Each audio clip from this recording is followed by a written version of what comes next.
So-called gripping beasts with their front-facing heads, bodies tied in a pretzel knot and paws grasping their own limbs and surrounding framework were a popular motif in the 9th century. The gripping beast originates in the Broer style, popular in the late 8th century, where it seems to pop up out of nowhere and instantly becoming a favorite motif. In the succeeding Oseberg style, the motif develops among a kaleidoscopic mix of fragmented animal types and bodies, before finally taking the main stage and final form in the Broer style. The design presented here was a common version of the gripping beast in the Broer style period. The beast's head with its protruding ears, round eyes and dovetail nose is facing forward, while its body is seen from the side. The body is almost ribbon-like with a beaded pattern, while its front and hind hips are chunky and more articulated.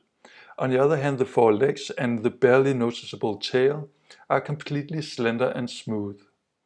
The spiral geometry at the hindquarter is a common feature of the style, carrying into the succeeding yelling style and the following styles. The spiral is also present in the snouts of the 4 animal heads in profile. A unique and new characteristic of the animal ornament in the Oseberg style was that the animal bodies were only sometimes fully articulated and usually flowed seamlessly into each other. In fact, it is often impossible to discern where one animal ends and the next begins. This tendency spills over into the succeeding Broer style here and there, like in this example, where ribbon animal heads are incorporated into the framework rather indiscriminately and without concern for the proper rendering of their bodies.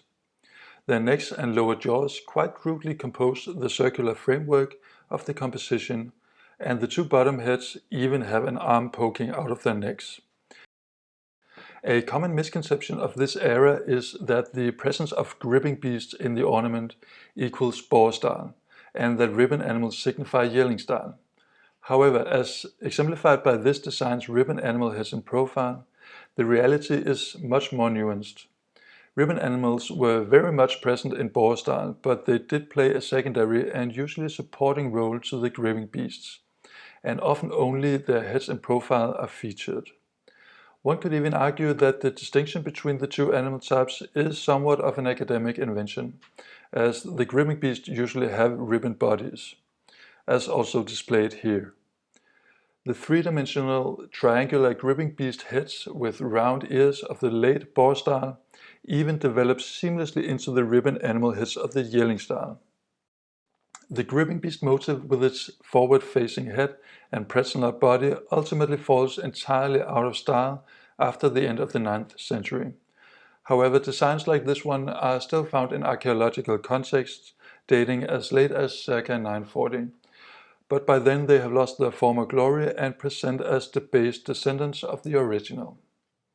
There you have it. This has been a brief presentation of the gripping beast pendant design and its origin and development. Thank you for watching, and I'll see you in the next one.